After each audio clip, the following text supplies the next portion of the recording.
terutama dapat menjaga jiwa, keturunan dan harta benda kerana Al-Quran melarang perbuatan yang merosakkan seperti membunuh. Pembunuhan ialah perbuatan mencabut, iaitu mencabut nyawa atau satu perbuatan hamba-hamba yang memusnahkan kehidupan manusia yang lain. Dalam kitab Uqubah al-Idam, pembunuhan ialah yang mati kerana perbuatan manusia terhadap manusia yang lain. Farah, kau nak tahu tak, aku tak suka dengan jiran kita tu. Dia selalu kutuk kita macam-macam, and daripada dulu lagi aku memang bermusuhan dengan dia. Kalau boleh aku nak bunuh je dia tu. Kau nak tahu tak, kalau kita membunuh disebabkan permusuhan, itu dah jatuh haram.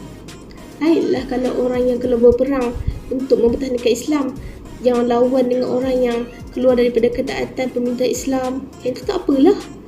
Yang itu kalau ikut syariat, orang yang telah keluar daripada ketaatan pemerintah Islam harus dibunuh.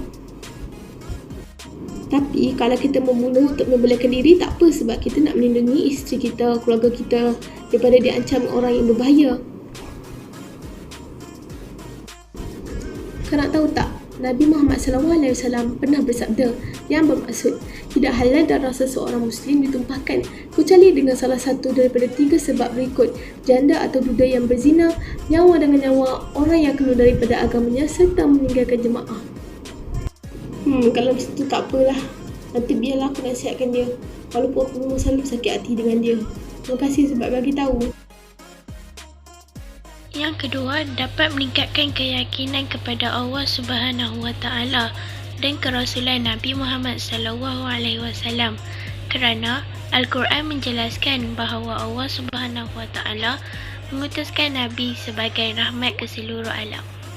Macam mana nak jawab ni? Weh, dia tanya ni apakah bukti Nabi Muhammad tu Nabi yang terakhir? Tengok. Dalam surah Al-Ahzab ayat 40, firman Allah, walakin Rasulullahi wa khatama an-nabiyyin, dan akan tetapi sesungguhnya Muhammad itu ialah utusan Allah dan penutup segala nabi-nabi. Faham tak? Oh, faham. Terima kasih.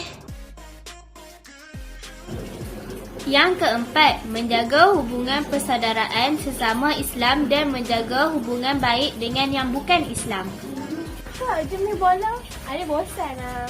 Jom, kita main bola jari nak? Okey. Ni namanya hantaran dada. Okey. Nak ambil balik?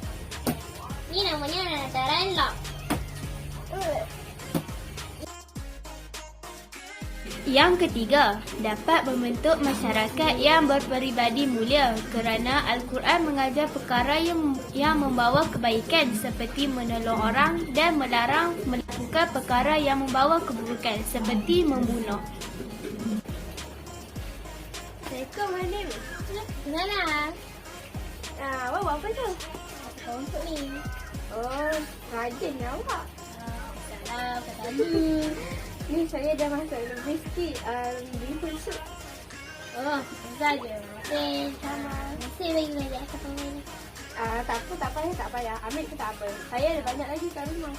Okey. Terima kasih. Sekarang saya pergi dulu lah. Okey. Nombor 5 ialah dapat meningkatkan ekonomi negara kerana Al-Quran menggalakkan manusia mencari rezeki yang halal.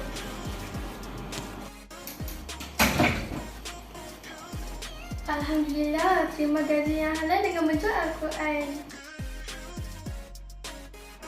Yang keenam ialah negara menjadi aman dan maju kerana Al-Quran menyuruh manusia untuk melakukan perkara yang makruf dan meninggalkan perkara yang mungkar.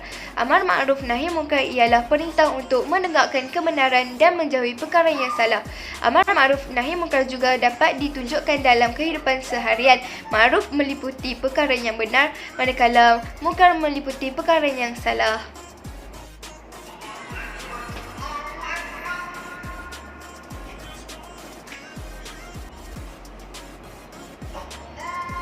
Kakak, jom solat. Okey. Set. Sekejap aku solat. Solat dulu. A few moments later. Okeylah, last. Solat pula. Kakak, solat lagi? Solat dah. Kak Hana sebenarnya ke Zohor belum masuk lagi. Dah lah, aku tengah tunggu waktu solat lah ni. Sebab solat di awal waktu kan bagus. Tu dah azan, jom solat.